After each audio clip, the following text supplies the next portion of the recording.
उद्धार news .com, उद्धार online YouTube channel र उद्धार न्यूज नेपालको फेसबुक पेज लाइभमा तपाईँ सबैलाई स्वागत छ। म रवि भट्ट र क्यामेरामा साथ दिनुभएको छ विवेक सापकोटाले। आदरणीय दर्शकवृन्द, उद्धार अनलाइनले विभिन्न क्षेत्रमा काम गरेका वैदेशिक रोजगारमा अलपत्र परेका तथा विभिन्न समयमा आफ्नो गाउँठाउँमा कृषि सम्बन्धी कार्य गर्दै आउनुभएका कृषकहरूको र त्यस्तै पीडितहरूको उद्धारको लागि चाहिँ हामीले बेला बेलामा युट्युब च्यानल मार्फत यहाँहरूमा प्रस्तुत गर्ने गरेका छौँ भने लाइभ पनि गरेका छौँ हाम्रो पेजबाट। त्यस्तै आज पनि हामीले निकै लामो समयसम्म वैदेशिक रोजगारीको सिलसिलामा विदेशमा रहनुभएका एक जोडी जसले चाहिँ विदेशमा अलपत्र परेका तथा श्रमिकहरूको हक हितको लागि कहिले कलम चलाएर त कहिले भौतिक तथा आर्थिक रूपमा नै सहयोग गरेर आउनुभई नेपालमा नै कृषि पेसा अँगालेर निकै अगाडि बढ्नुभएको छ। निकै लामो समय अनुभव बटुलेर नेपालमै आफूले केही गर्नुपर्छ भन्ने उद्देश्यले उहाँहरूले कृषि पेसामा लाग्नुभएको छ। उहाँहरू हुनुहुन्छ रमेश तोभान पण्डित र कोपिला गौतमजी र उहाँलाई साथ दिनुभएको छ उहाँकै भाइ कमल पण्डितले। र उहाँहरू बिच हामी उहाँकै क्षेत्र साँखुमा गएर उहाँको फारममा चाहिँ उहाँसँग नै कुराकानी गरेका थियौँ। आउनुहोस् उहाँसँग भएको कुराकानीलाई पनि तपाईँ हाम्रो सामी समेटौँ र उहाँको अनुभवहरू साटौँ।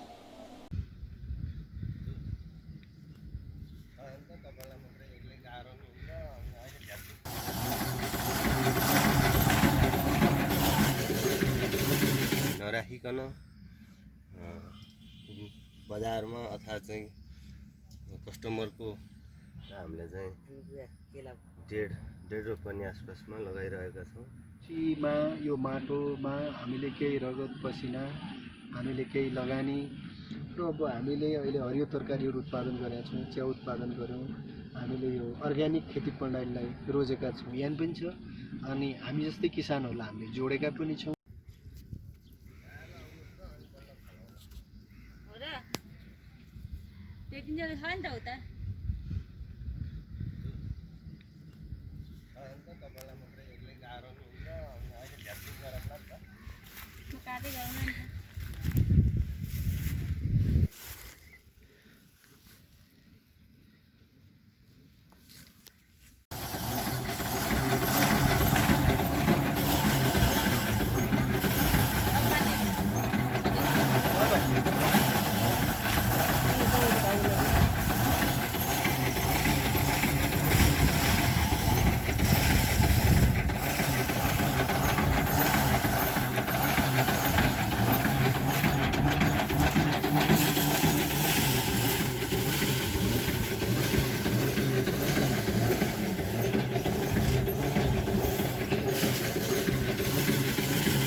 परिचय कमल पण्डित, गोर्खा, सिरानचोक गाउँपालिका र हाल म काठमाडौँ शङ्खरापुर नगरपालिका 9मा तरकारी खेती गरिरहेको र हाम्रो चाहिँ जिआरएस एग्रिकल्चर कृषि फार्म सञ्चालन गरेर 10 रोपनी जमिनमा हाल कृषि गरिरहेका छौँ।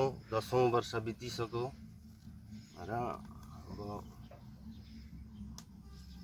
तरकारीहरू हामी चाहिँ अर्ग्यानिक रूपमा हरेक किसिमका तरकारीहरू हामी चाहिँ पिछाडी नराखिकन बजारमा अथवा चाहिँ कस्टमरको खाने कस्टमरको उसमा पुर्याइरहेका छौँ। यस्तै छ। अब हरेक तरकारीहरूको अथात् भाउ नपाउने अथवा मलहरू नपाउने यस्तै समस्याहरू भइरहन्। के छ उत्पादन चाहिँ के गर्नुभएको छ अहिले? हजुर, हाम्रो उत्पादन भनेको काँक्रा, मुला, लौका, भेन्टा, भेँडी, घिउसिमी, बडी, साग। मुख्य लक्ष्य हाम्रो टमाटर बेमौसमी उत्पादन गर्ने लक्ष्य हो र टनेलद्वारा गरिरहेका छौँ।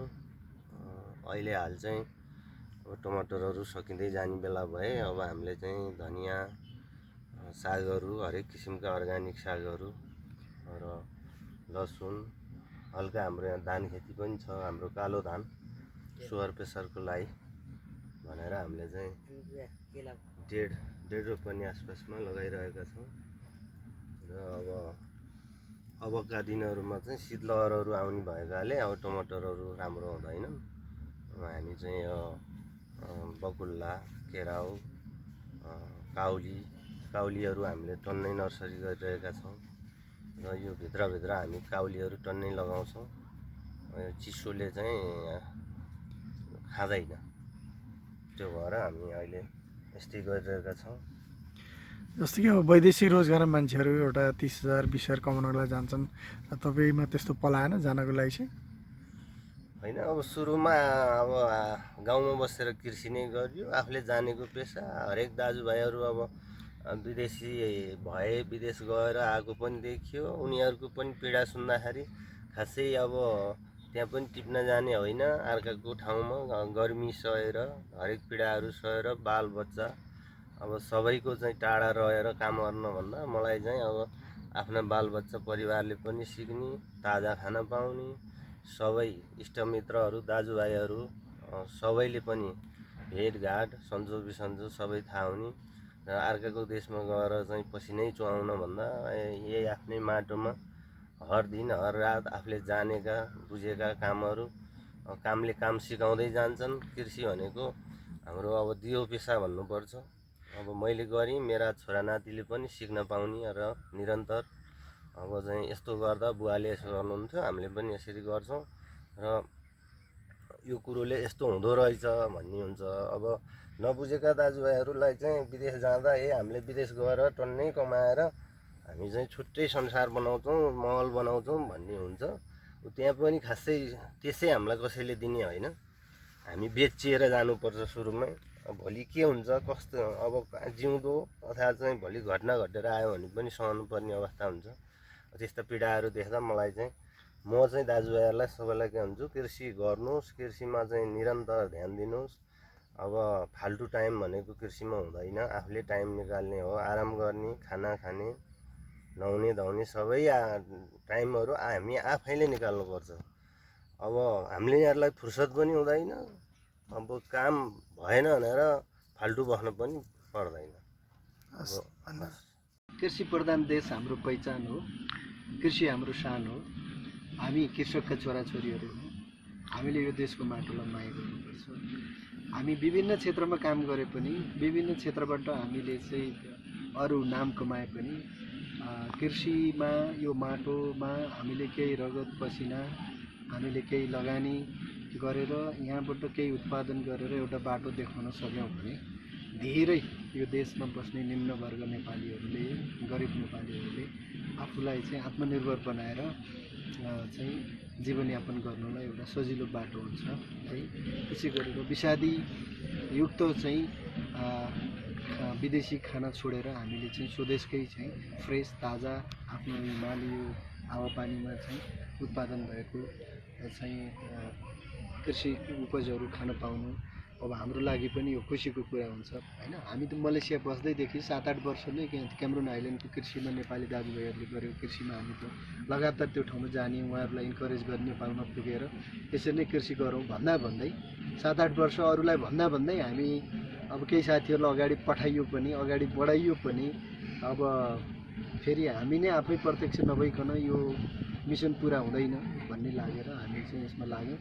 झन्डै चाहिँ 10-11 वर्ष यो क्षेत्रमा लागिसक्यो र अब हामीले अहिले हरियो तरकारीहरू उत्पादन गरेका छौँ, च्याउ उत्पादन गऱ्यौँ।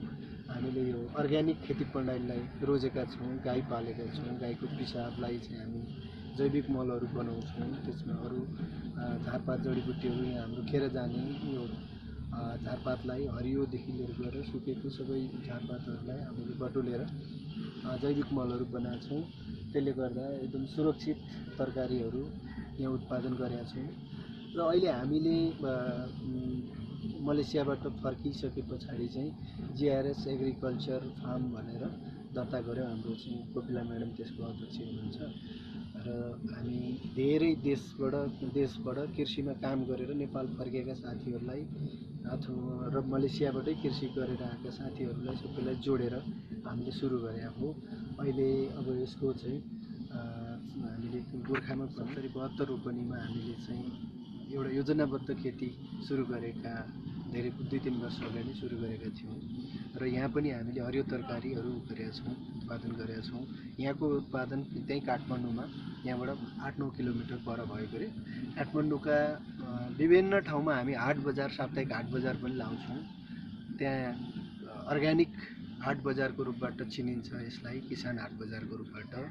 र त्यहाँ हाम्रो तरकारी अभियानलाई धेरैले मन पराउनु भयो। हामीले चाहिँ स्वदेशी उत्पादनलाई चाहिँ जुन प्रवर्धन गरिरहेछौँ, जुन हामीले उत्पादन गरेको तरकारीको स्वाद यहाँको राजधानीवासीले पनि मन पराइदिनु भएको छ। हामी यसरी अहिले चाहिँ आत्मनिर्भर, हामी आफै पनि आर्थिक रूपले पनि आत्मनिर्भर बनेका छौँ।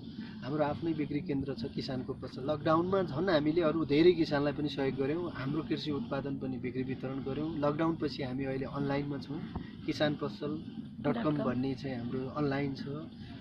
होम डेलिभरीहरू गर्छौँ, हाट लगाउँछौँ, मार्ट छ। अब किसान पसल भने मार्ट भयो, हाट, मार्ट, मन्डी तपाईँको चाहिँ अनलाइन सबै ठाउँमा हामीले तरकारीहरू चाहिँ अहिले पुर्याएका छौँ र हामीले एउटा गुणस्तरीय तरकारी उत्पादन गर्ने एउटा अभियान पनि छ। अनि हामी जस्तै किसानहरूलाई हामीले जोडेका पनि छौँ, हामी मिलेर पनि काम गरेका छौँ, हामी आफैले पनि व्यक्तिगत रूपले पनि गरिरहेका छौँ। यहाँको चाहिँ तरकारी मात्रै कि अरू उत्पादन के छ यो फर्ममा? तरकारी हाम्रो मुख्य अहिले हामीले तरकारी गर्दै आइरहेका थियौँ र चाहिँ अब ब्ल्याक राइस भनेर हामीले धेरै समयदेखि यसलाई प्रवर्धन गरिरहेका छौँ, जुन एकदमै धेरै चाहिँ शक्ति, प्रोटिनको मात्रामा बढी हुने पोषणयुक्त हो। यो एन्टिअक्सिडेन्ट, रोगसँग लड्ने क्षमता बढी भएको चाहिँ यो धान हो, यो ब्ल्याक राइस भन्ने। थोरै तपाईँको चाहिँ सेतो चामलमा थोरै मिसाएर पकाउँदा पुरै रातो हुन्छ अनि रातो कालो देखिन्छ।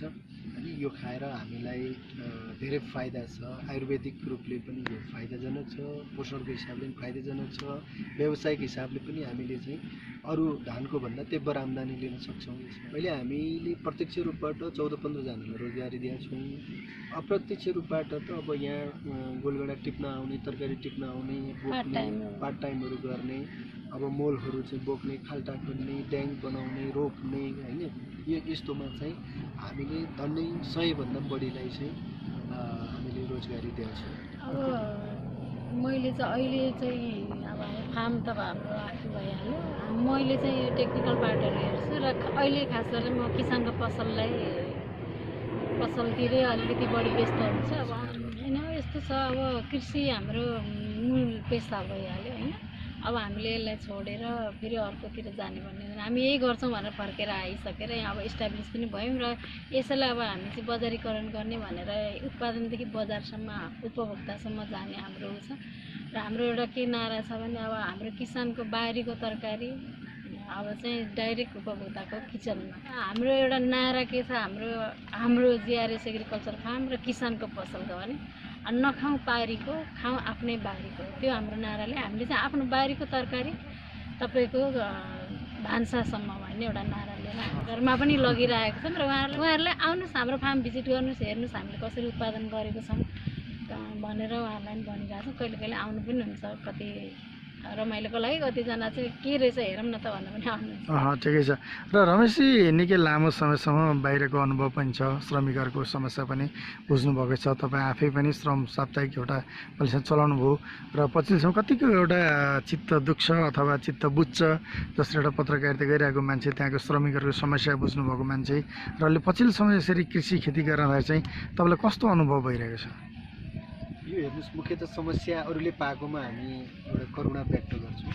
मजदुरहरूले विदेशमा जति दुःख समस्याहरू उहाँहरूले भोग्नु भएको छ, हामी पहिला कथाको रूपबाट लेख्थ्यौँ र सकेसम्म नेपालीहरूले विदेशमा गएर यसरी चाहिँ अर्काको नोकर बनेर, त्यो पनि ठुलो अन्याय सहेर, हेपिएर होइन, जोखिमपूर्ण काम गरेर मृत्युवरणसम्म गर्नुपर्ने, घाइते हुनुपर्ने, रोगी भएर फर्किनुपर्ने, तलब नपाएर फर्किनुपर्ने र यहाँ जाँदाखेरि पनि रोजगारीको लागि ठुलो मूल्य चुकाएर आफ्नो रोजगारी आफैले चाहिँ किनेर जानुपर्ने जुन बाध्यता छ नेपालीहरूको, त्यसको अन्त कसरी हुन्छ होला भन्ने पनि सँगसँगै सोचिन्थ्यो।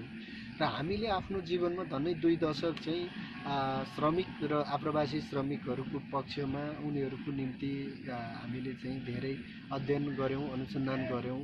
हामीले जे सकेको तपाईँको उद्धारदेखि लिएर गएर ज्ञान बाँड्नेदेखि लिएर गएर धेरै चिजहरू हामीले पत्रिका मार्फत र प्रत्यक्ष रूपले उहाँहरूको होस्टेलमा उहाँहरूको दुःख समस्यामा हातमा हात मिलाएर काम गरौँ। यसको मूल्याङ्कन भनेको एउटा छरपष्ट रहेका ग्रासरुटका चाहिँ पुरै एउटा चाहिँ असङ्गठित मजदुरहरूले, आप्रवासी श्रमिकहरूले, रेफ्युजीहरूले गर्न सक्ने अवस्था थिएन। उहाँहरूले हामीलाई दुःखको बेलामा एउटा सारथी ठान्नुभयो।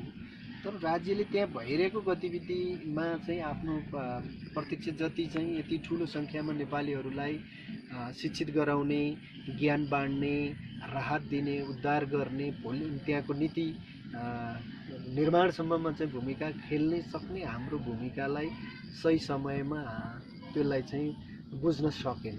नसके पछाडि हामी आफैले गर्न के सकिन्छ भन्दा मैले चाहिँ 2-4 हजार नेपालीहरूलाई चाहिँ मेरो अगुवाईमा फेरि यसरी नै दुःख गर्न विदेशमा जान नपर्ने उपाय के होला भन्ने क्रममा अब हाम्रो बाबुबाजेदेखि गर्दै आइरहेको कृषि गर्दा ठिक होला भन्ने लाग्यो।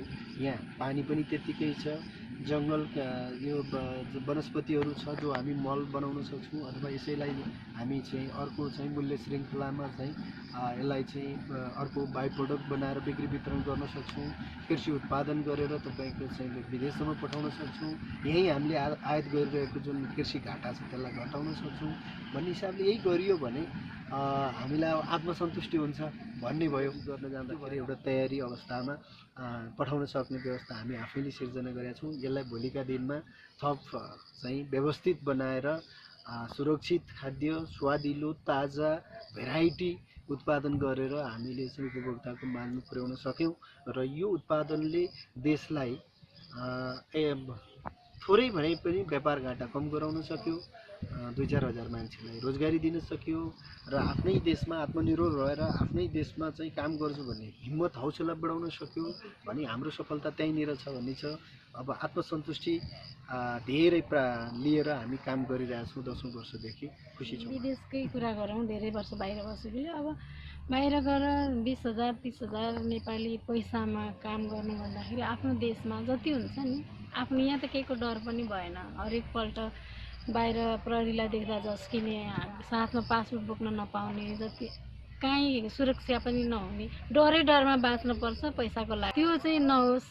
त्यो किन भोग्ने? हाम्रो देशमा त हामीलाई त आफ्नो ठाउँमा बारी छ, खेत छ, भएन भने थोरै भाडामा लिएर पनि गर्न सकिन्छ। यहीँ त पुग्ने रहेछ नि त।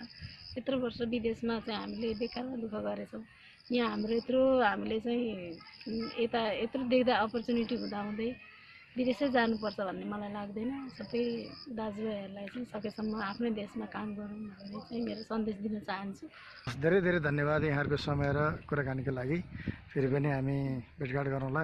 यसै विदेशका साथीहरूलाई चाहिँ तपाईँहरू जस्तै एउटा सुझाव सल्लाह लिएर उहाँले पनि नेपालमा आएर यसरी नै तपाईँहरू जस्तै अर्ग्यानिक खेती र आफ्नै भएसम्म आफ्नै नभए पनि अरू चाहिँ लिजमा लिएर पनि काम गरून् भन्ने तपाईँहरूको जुन भावना छ, यहाँहरूको भावनालाई धन्यवाद दिँदै आज भने बिदा हुन चाहन्छु। धन्यवाद।